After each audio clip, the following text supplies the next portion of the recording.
Hey guys, showing you this Drift RC car. It's a 1:14 scale, 4-wheel drive, 4x4, 2.4 GHz, remote control truck van. So you can see this all the manual and everything on the box itself.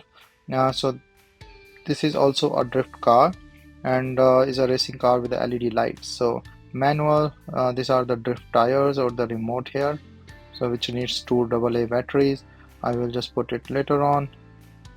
You can see all these tires and accessories along with it, charging cables. So let me just take this out so that I can show you everything else. So once this take it out, you can see this is the tires, normal tires right now along with this car, and there is a battery connector, so you have to connect this battery here. So there is an additional battery as well that you can keep charging and put it here. So this one is started,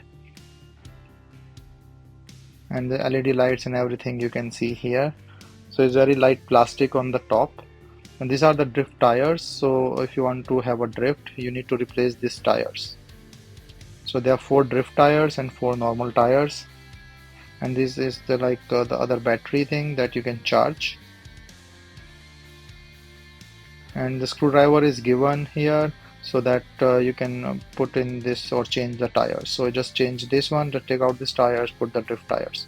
So, and the remote control, as I mentioned, is the wheel control and the finger one. So I've just add 2 AA batteries here so I can show the function.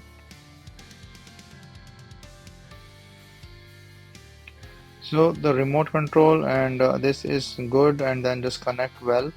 And this is the, as I said, is a light plastic on the top, so you need to be careful.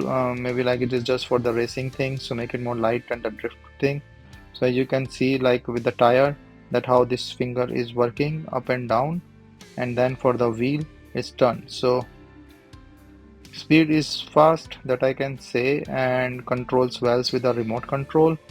And you can also like have the drift with the drift tires. So hopefully it's a great fun, and yeah, I like it with the speed and things. See, like the speed is really fast. So hope you like it as well, and the kids will play well with it.